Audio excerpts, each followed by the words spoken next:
Hi hello swing traders ఎలా ఉన్నారు? ఈరోజు మార్కెట్ అనేది స్లైట్గా పాజిటివ్లో ఉంది. ఓకే, ఇప్పుడు మనం మన స్టాక్స్ గురించి మాట్లాడుకుందాం. First one Finolex pipe. ఇది నేను 6 days నుంచి వెళ్ళి హోల్డ్ చేస్తున్నాను.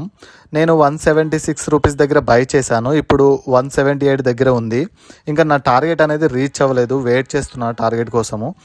ఈరోజు చాలా రోజుల తర్వాత స్టాక్ అనేది రెస్ట్ తీసుకొని బిగ్ గ్రీన్ క్యాండిల్ ఇచ్చింది. వాల్యూమ్ కూడా చాలా బాగుంది. And second one power grid. ఇది నా సెకండ్ డే స్టాక్ని అలానే హోల్డ్ చేసి నేను 292 రూపీస్ దగ్గర బై చేశాను. ప్రజెంట్ 290 దగ్గర ఉంది. మూమెంటమ్ వెయిట్ చేస్తున్నాను. Anyway stop loss and target కోసం వెయిట్ చేస్తున్నాను. And third one union bank. ఇది నా 4th డే స్టాక్ని హోల్డ్ చేసి పెట్టడం. నేను 176 రూపీస్ దగ్గర బై చేశాను. ప్రజెంట్ 180 దగ్గర ఉంది. ఎక్స్పెక్ట్ చేస్తున్నాను బిగ్ మూమెంటం కోసము. ఓవరాల్గా 89 రూపీస్ ప్రాఫిట్లో ఉన్నాను.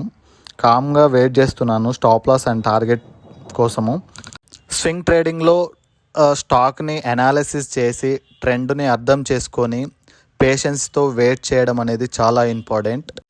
Thank you for watching my video. మీరు ఎలాంటి స్టాక్లో ఇన్వెస్ట్ చేస్తున్నారో కామెంట్ చేయండి. ఇంకేమైనా డౌట్స్ ఉన్నా కూడా కామెంట్ చేయండి. ఇలాంటి ఇన్ఫర్మేషన్ అబౌట్ ట్రేడింగ్ గురించి నేర్చుకోవాలనుకుంటే మన ఛానల్ని సబ్స్క్రైబ్ చేయండి. Thank you.